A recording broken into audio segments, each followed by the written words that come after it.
네, 오늘 시그널픽에서는 김경률 전 국민의힘 비대위원과 함께하겠습니다. 어서 오세요. 네, 반갑습니다. 네, 한동훈 대표가 어제 확대 당직자 회의를 열었는데 네. 취임 이후에 처음 여는 그런 회의였거든요.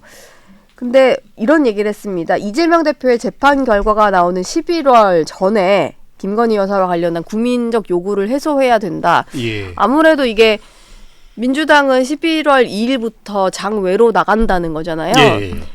거기에 맞서려면 10월 안에 뭔가 좀 마무리를 지어야 네. 이제 대야 공세에 나설 수가 있는데 그게 좀 잘 안 되고 있다는 것 때문에 재차 얘기를 한 것 같아요. 저는 어떻게 보면 그 말씀에 큰 의미를 두기보다는 예. 국민의힘이 민주당에 대해서 도덕적 우위에 서려면 그와 같은 국민의힘 내부의 내지는 당정 내부의 문제를 먼저 해결해야 된다라는 뭐 네. 원론적인 말씀으로 들렸습니다. 예. 그거 가지고 막 이렇게 또 시비가 붙고 싸움이 붙고 하는 건 조금 뭐 예. 지금은 도덕적 우위를 논하는 거에 있어서 예. 조금 애매해졌다라고 보시나요? 이재명 대표가 여러 가지 좀 1심 선거도 앞두고 있고 실제로 좀 검찰에서 구형한 것들을 보면 좀 유죄 심증이 가는 것들이 좀 많이 드러나긴 했잖아요. 그렇죠. 뭐 이재명 대표의 사법 리스크는 제가 이 자리에서 열거하는 게 뭐 시간을 다 잡아먹을 만큼 네. 제가 알기로 어젠가요 그젠가요 민주당 내 토론회 있었잖아요. 고발 사주에 대한 위증교사에 위증교사. 대한 네. 뭐 이렇게 보니까 좀 몇몇 화려한 분들이 모여서 검찰의 위증교사 기소가 부당한 것이다. 이 내부 토론회에서조차도 반론이 있었던 것으로 알고 있습니다. 네. 야, 그게 그렇게 만만한 문제가 아니다. 위증교사 너희들은 자꾸 검찰의 일방적인 덮어 씌우기라고 하는데 예. 그간의 판례들을 검토해 보면 이재명 대표의 위증교사 혐의 그렇게 빠져나오는 게 쉽지 않다라는 내부 토론회에서도 있었지 않습니까? 네. 그러니까 저는 그렇습니다. 그러니까 뭐 지금 민주당이 이번 국감 내에서 보여준 행태들 중에 하나가 여러 사람들을 뭐 동행명령장 발부한다고 하나요? 그러니까 네. 좀 되게 생소한 모습이었어요. 당연히 국회법에 그러한 제도가 있기 때문에 그런 걸 또 시행했겠지만 저는 그거 보자마자 드는 의문이 그러면 민주당 현역 의원들 중에 돈봉투 관련해서 6명 소환되는 분들은 왜 그렇게 검찰에 출석 안 하고 버티고 있는지. 예. 그러니까 저는 여하튼 이와 같은 뭐 민주당 그리고 좁게는 이재명 대표에 대한 사법 리스크 이런 것들을 지적하지 못하는 국민적인 공분을 못 일으키는 데에는 국민의힘 내부에 어떤 여러 가지 발목을 잡는 문제들이 있는데 그런 것들을 선차적으로 해결해야 된다라는 뭐 한동훈 대표의 의지 이런 것 아니겠습니까? 확실히 지금 도덕적 우위에 서기 위해서는 정리할 것이 필요하다 이런 것 같은데 친한계에서는 이제 한 대표와 대통령이 차담회를 가진 이후에 네. 추경호 원내대표를 불러서 만찬을 같이 했잖아요. 예. 이걸 두고 이제 갈라치기를 하는 거다. 예. 뭐 이런 얘기를 하고 있습니다. 근데 오히려 대통령실에서는 그럼 회동 이튿날에 시위하듯이 친한계 불러 모은 게 오히려 갈라치기다. 뭐 이런 얘기를 하거든요. 네. 이런 식으로 좀 양측의 감정 싸움이 계속되고 있는 것 같은데 좀 어떻게 보세요? 그러네요. 그러니까 저는 그래요. 뭐 우선은 사건을 좁혀보자면 4시 반 회동 약속하고서 6시 만찬을 다른 사람과 잡아놓은 거 이것을 제가 이 자리에서 우리 기자님하고 함께 이야기하는 것보다는 국민 여러분들이 어떻게 느낄 것인가 어떻게 볼 것인가 그런 생각을 좀 해봤으면 좋겠어요. 예. 아니 하다못해 저 같은 사람도 누구와 4시 반에 약속을 한다. 모르겠습니다. 제가 6시에 상대방 6시에 약속이 있는데 제가 아득바득 잠깐만 만나면 된다 하고서 만난 것이 아니라면 더군다나 그 이제 독대 자리 뭐 결국 독대의 형식도 못 취했습니다만은 그 만남이라고 하는 것이 줄기차게 한동훈 대표가 한 달 전 뭐 이렇게 2주 전 3주 전 그렇게 요구하는 자리였었는데 저만 하더라도 누구랑 4시 만에 만난다 하는데 상대방이 6시 약속은 안 잡거든요. 예. 그리고 그럼 그 6시 약속이 중요하냐?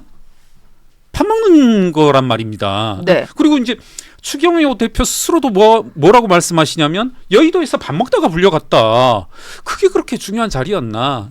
그걸 또 이제 그와 같은 문제제기가 나오니까 그건 맨 처음에 문제제기는 소위 친한 측에서 문제제기라기보다는 국민들의 시각에서 언론에서 보도화된 거 발화된 거란 말입니다. 그거에 그렇죠. 대해서 뭐 그 다음 날 그럼 또 한동훈 대표가 친한계 의원 만난 건 그건 뭐 또 뭐냐 이렇게 하는 건 조금 유치하다. 유치하다. 뭐 모르겠습니다. 저는 국민들이 좀 판단해야 될 영역이다. 누가 유치한지. 예. 뭐 일부에서는 한동훈이 유치하다, 친한계가 유치하다 그렇게 볼 수 있는 시각도 분명히 있을 거다. 다만 뭐 모든 사람들 한 명 한 명이 보는 시각이라고 하는 게 100% 일치할 수는 없으니까 저는 이건 보고 있는 국민들이 판단할 문제이다 이렇게 생각합니다. 예. 지금은 이제 특별감찰관 추천을 예. 한동훈 대표가 진행하겠다라고 하는 걸 두고도 추경호 원내대표의 약간 이견을 보이고 있는데 네네. 추 원내대표는 원내 사안이라고 일단 선을 그은 상황이거든요. 예. 그럼 앞으로도 제대로 진행되기는 좀 쉽지 않아 보이는데 추경호 원내대표는 왜 이렇게 좀 공개적으로 예. 이건 내 일이다 이렇게 원내대표인 한동훈 대표와 딱 선을 그어버린 걸까요? 그러니까 전 약간 좀 황당하고 당황스럽고 또 똑같은 단어를 써보면 유치한 게 예. 이게 한동훈 대표가 특별감찰관 추천 절차를 진행하겠다라고 하면 특별감찰관 추천 절차의 진행 혹은 이것의 내용적 형식적 문제점을 지적해야지 원내 사안이다?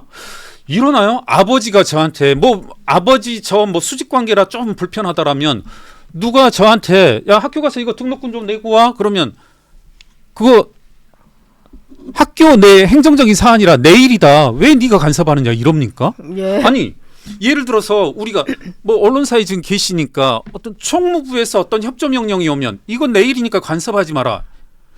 물론 예를 들어서 네. 적절한 비율지 모르겠습니다만 채널 A의 오너가 편집권에 대해서 문제 제기한다라면 이건 내 일입니다. 그건 어떤 공적인 가치가 있는 거잖아요. 편집권의 네, 예. 독립이라고 하는 건.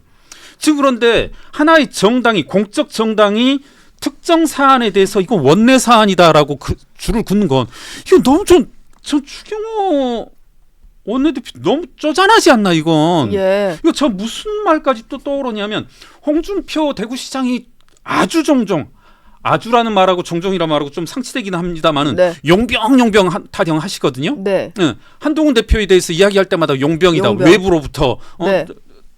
들여놓은 소위 그러니까 빌려온 사람 보수의 뿌리가 없는 사람이다. 네. 아니 그럼 본인은 전 홍준표 대표한테 묻고 싶은 게 전 세계 최초이자 유일의 전무후무한 모태 정당원입니까?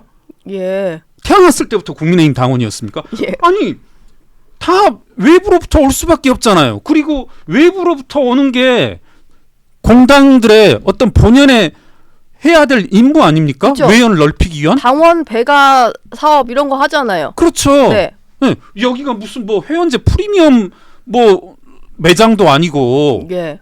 아니 나 이분들 묘한 어떤 특권의식이 있다. 추경호나 이렇게 홍준표 의원인 시장이나 이래가지고 이분들 근데 전 정말 이분들의 이런 말씀들 속에서 예. 국민의힘이 외면받는 이유 그리고 추경호 원내대표 홍준표 대구시장의 일관된 모습들이 정말 국민의힘 소위 말하는 자칭 본인들이 스스로 말하는 보수 지정이 쪼그라드는 원인이다. 예. 어떻게 국민들을 설득할 작업 않고 아니 그럼 국민들이 뭐라고 해도 야 이거 원내 일이야 이렇게 할 건지 네. 참 좀 쪼잔하다. 이 말은 꼭 좀 하고 싶어요. 예.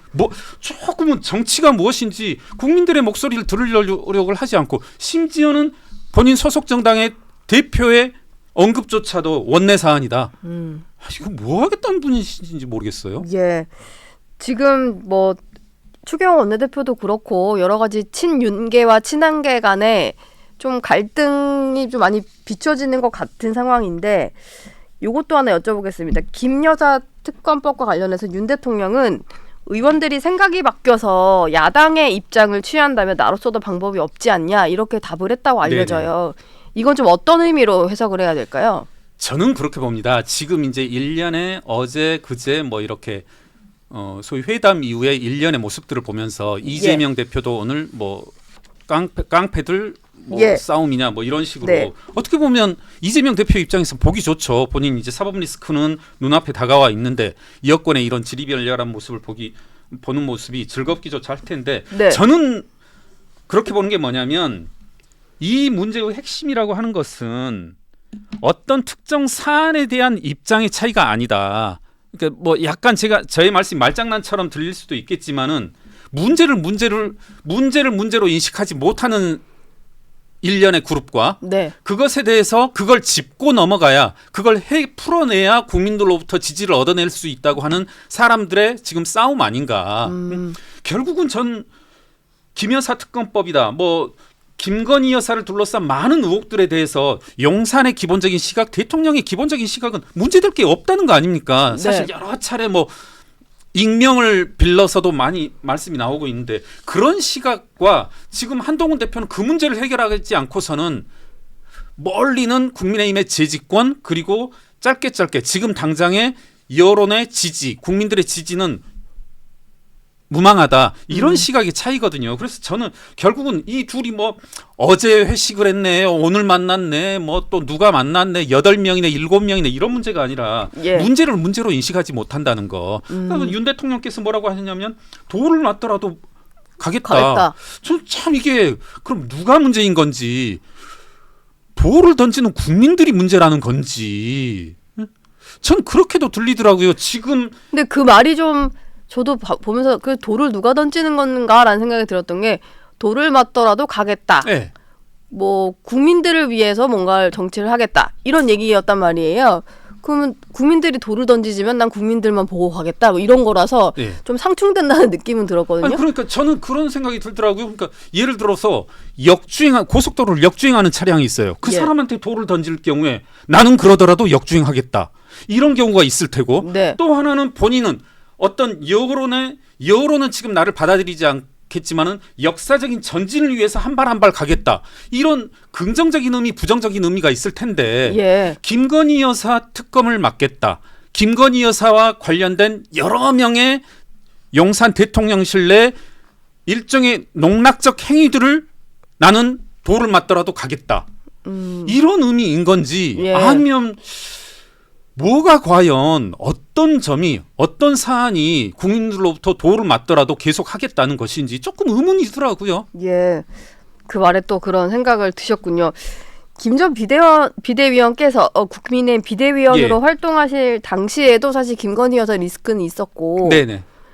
뭐 사과 문제로 여러 가지 논란도 있었습니다. 근데 지금과 같이 폭발적으로 터져 나오게 되는 데는 이 명태균 씨라는 존재가 세상에 드러나면서 조금 더 폭발력이 있었다는 생각이거든요. 그럴 것 같네요. 근데 예, 비대위원 시절에는 혹시 명태균 씨나 이런 존재가 좀 주변에 좀 왔다 갔다 했다거나 이런 거 좀 들으신 건 없으세요?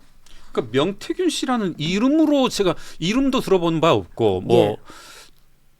쭉 명함집도 그분 일일이 명함집은 뒤져보지 않았으면 못 받고 뭐 이제 보니까 저도 요즘 워낙 지금 한편으로 또 사라지긴 했습니다만 김대남 씨는 제 명함집에 있더라고요. 그건 이제 그래요? 어디선가 한번 만났다는 의미일 텐데 네. 그런 식은 아니지만 사실 뭐 우리 진행자분께서 저한테 여쭤봤지만 여러 가지 이 여사와 관련된 여러 가지 이야기들은 여러분이 생각하는 것보다 시청자분들이 생각하는 것보다 뭐 10배, 20배 정도로 해서 많이 귀에 들어왔었죠. 예. 뭐 이걸 그 마치 당시에. 모르는 일처럼 저한테 물어보시면 안 되잖아요. 예. 네. 저도 뭔가 아는데 그러면 안 된다 이런 말씀이시군요. 네. 뭐 네. 제가 저의 주요한 소스 중에 하나가 언론계 기자였으니까요. 기자분들이 많이 이제 전원들을 해주시면 뭐 그런 얘기들이 있었죠. 그러면 이게 여권 입장에서는 상당히 악재일 수 있는데 명태균 씨 하나가 아닐 수 있다라는 거잖아요. 예를 들면 이런 식으로의 어떤 여사 문제를 폭로할 만한 소스를 갖고 있는 사람이 더 있을 수 있다. 뭐 이런 거인 것 같기도 하고. 이미 한 열흘 전쯤, 일주일 전쯤 저 대단히 황당한 SNS를 하나 봤는데 예. 명태균 씨가 이렇게 발화되기 시작한 시점, 문제되기 시작한 시점에 모 대학 교수 한 분이 페이스북에 썼더라고요. 네. 뭐라고 썼자면 야 명태균 너 웃기다. 명태균 네가 마치 지난 대선에서 중요한 역할을 한 것처럼 하는데 실제로 보이지 않는 곳에서 비선의 역할을 한 건 나다. 네. 이런 분을 봤거든요. 아, 그래요? 네.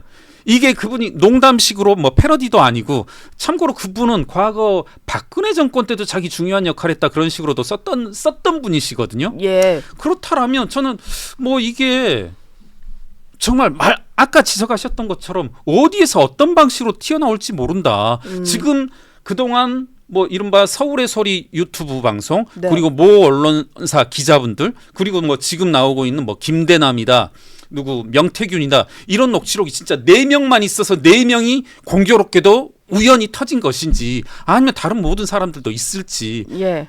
이건 또 역시 저는 국민 여러분의 판단에 맡기고 싶습니다. 알겠습니다.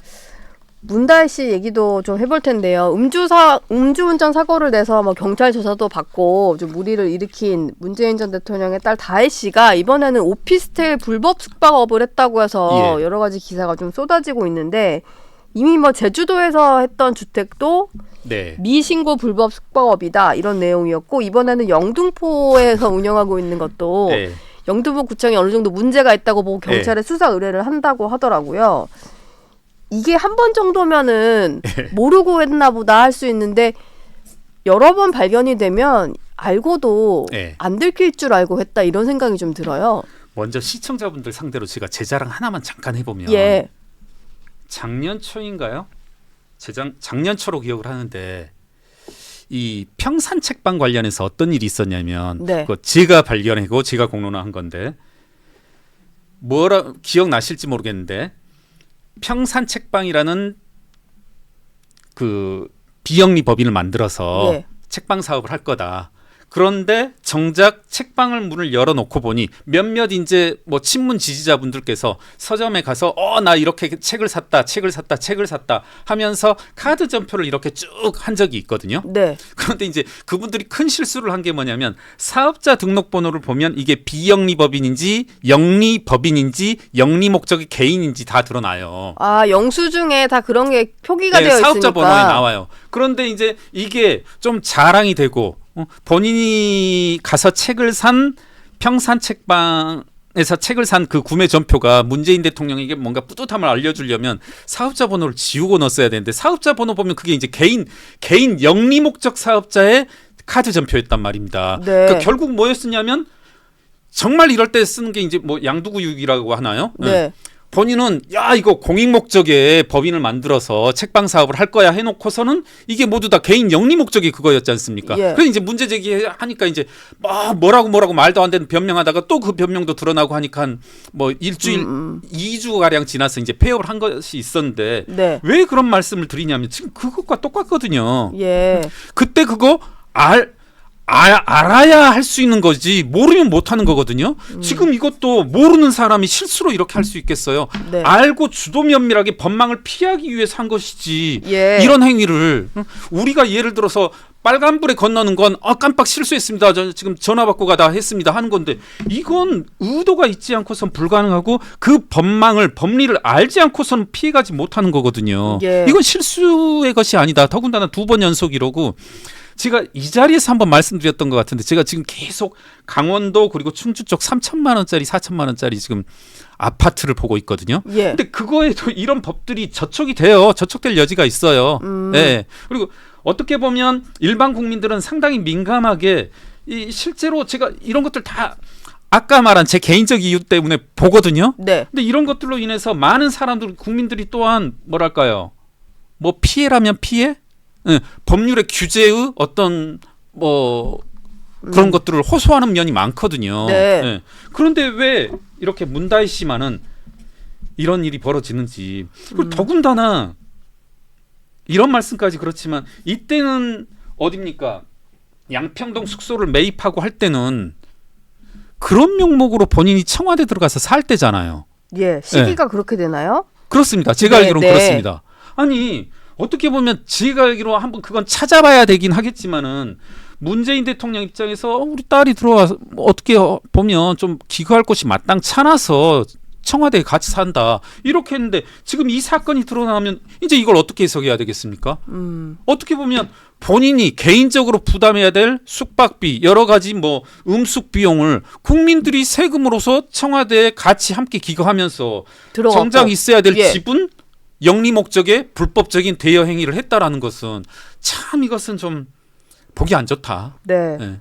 그리고 또 다른 어떤 서울 양평동인데 이번에 뭐 다가구 주택을 사서 임대를 하고 네네. 이것도 숙소로 활용했다 뭐 이런 의혹이 있는 것 같은데 이거는 태국에 머물던 시기예요. 2019년 5월이라고 하니까 태국으로 이주해서 그렇습니다. 살던 예. 시기인데 문제는 또 그거 같아요. 그러니까 사실 본인이 살지 않으면서 집을 뭔가 사서 매입을 했다는 것 예. 자체가 갭 투자를 할 가능성이 높은 거잖아요. 그렇죠. 그 임대 보증금을 받아가지고 예. 이제 매입 자금으로 쓰고 뭐 이런 건데 문재인 정부가 이제 갭 투자를 되게 죄악시를 했었거든요. 그러셨죠. 예, 이게 사실 돈이 없는 입장에서는 네. 어쩔 수 없는 수단일 수 있는데 마치 정말로 엄청난 투기꾼들만 하는 네. 것처럼 했었는데 맞습니다. 이거 정말 내로남불 되는 거 아닌가요? 이게 그러니까 이제 많은 분들이 저에 대해서 그 회계사 생업을 안 하시는 분으로 왔는데 제가 회계사 예. 생업을 유지하고 있습니다. 그래서 네. 사실 문재인 정부 내내 이렇게 뭐 고객들의 부동산 매매 관련해서 뭐 직접 가기도 하고 대리 작성하고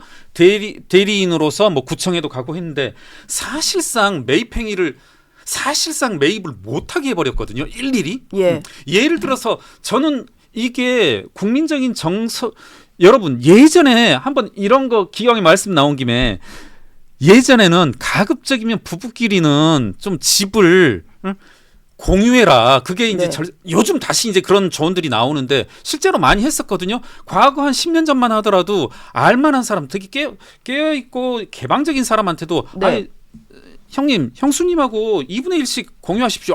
안 해. 그런 식의 것이 있었는데 네. 오히려 이제 가급적인 공유해라. 여러 가지 목적으로 좋다. 세법적으로 좋다 했는데 문재인 정부 때는 제가 약간의 과장해서 말씀드린 그거조차 불가능하게 해버렸거든요. 무슨 말씀이냐면 20억짜리 집이 있어서 10억 이렇게 하면은 예전엔 이거 가지고 뭐라고 하지 않았었거든요. 네. 어떻게 보면 바람직한 것. 예. 부부가 재산 형성에 같이 공유했으니까 네. 대법원에 그런 판례들이 많거든요. 네. 야, 공동 너희- 명의로 하고. 네, 결혼 기간에는 너희들 재산 형성에 같이 기여했다. 그런데 이걸 문재인 정부 때는 어떻게 해버렸냐면 야 10억 줬어? 면세점 6억이니까 4억에 대해서는 증여세 내. 이게 제가 뭐 이건 과장 아닙니다. 상당히 많은 분들이 이 증여세를 냈고 제가 왜 이런 말씀드리냐면 그만큼 법의 규제를 어마어마하게 해서 사실상 매매 자체를 못하게 했거든요. 예. 유명하신 그분이 있지 않습니까? 김남국 의원이 북한처럼 해서 부동산 매매 못하게 해야 된다. 예. 네. 네. 뭐 그런 말씀까지 한 적이 있는데 네. 그런데 그 와중에 본인은 맞습니다. 2019년에 영등포에 집 사고 뭐 22전에 제주도에 집 사고 또 영등포에 별개의 오피스텔 사고 이런 것들을 한 거죠. 더군다나 기거지는 청와대로 가지고 청와대였고. 있으면서 뭐 그 시점은 또 봐야겠습니다만 이게 문재인 정부에서 되게 죄악시처럼 했던 것들을 그렇죠. 뭐좀 딸은 다 하고 있었다. 뭐 이렇게도 좀 보이는 지점인 것 같아요. 그렇죠. 뭐 예. 기왕에 말하자면 양문석 의원도 했던 거고 그 예. 와중에 그러네요. 예. 마지막 질문 그냥 짧게 하나 드리고 싶은데 어제 쓰신 SNS 글이 하도 화제가 돼서 지금 일부 보수단체나 네. 어제는 이제 전국 학부모단체 연합이 네네. 한강 작가의 채식주의자에 등장하는 예. 어떤 그런 소재 때문에 너무 선정적이라서 이건 네. 청소년 유해도서다라고 얘기를 했거든요. 네네. 그거를 비판하신 글이 좀 화제더라고요. 예, 예. 그 어떤 마음에서 그런 글을 올리신 거예요? 저는 우선 우리 윤석열 대통령도 마찬가지고 그리고 어제 보니까 소위 말하는 이제 실명들이 어느 정도 나오니까 8인 중에 용산 8인 중에 한 분으로 거론된 분조차도 이제 예. 자유를 얘기하던데 네. 참 저는 이제 소위 보수 일각에서 자유주의를 어떤 지상 최고 어떤 가치로 이야기하는데 저 역시 동의합니다. 저는 자유가 어느 무엇에도 뭐랄까요? 가장 우선시돼야 됩니까? 2차로 가야 될 그런 것 예. 2차로 갈 것이 아니라고 생각하는데 그럼 그 자유는 도대체 뭔가? 사실 어제 제가 그렇게 글을 쓰니까 목사님이 저기 제천에 계신 목사님이 또 쭉 쓰셨던데 야, 성경 한번 봐라. 저도 이제 성경을 거론했습니다만 성경에는 정말 낯뜨거운 이제 근친간에 이런 것들이 묘사되고 열거되고 하잖아요. 네. 그 성경은 뭔지 또 정신분석학은 뭔지 저는 이걸 받아들여야 된다. 이게 제가 그런 행위를 하자는 것도 아니잖아요. 예. 그건 어떻게 되면 금기시되고 금기할 만한 여러 가지 뭐 하다못해 생물학적으로도 금기시되는 것이어야 되되 네. 우리가 그것을 문학적인 표현으로 그것이 장려한다는 의미가 아니라 문학적 상징으로서 얼마든지 표현돼야만 된다. 뭐 이런 네. 생각을 합니다. 그래서 저는 보수가 좋아하는 자유라는 가치를 위해서도 이와 같은 문학적 표현 그리고 우리에게 더할 나위 없는 어떤 노벨상 수상이라는 기회 이런 것도 우리끼리 즐기고 향유하자 이렇게 예. 말씀드리고 싶습니다. 알겠습니다. 지금까지 김경률 전 국민의힘 비대위원과 얘기 나눴습니다. 고맙습니다. 네.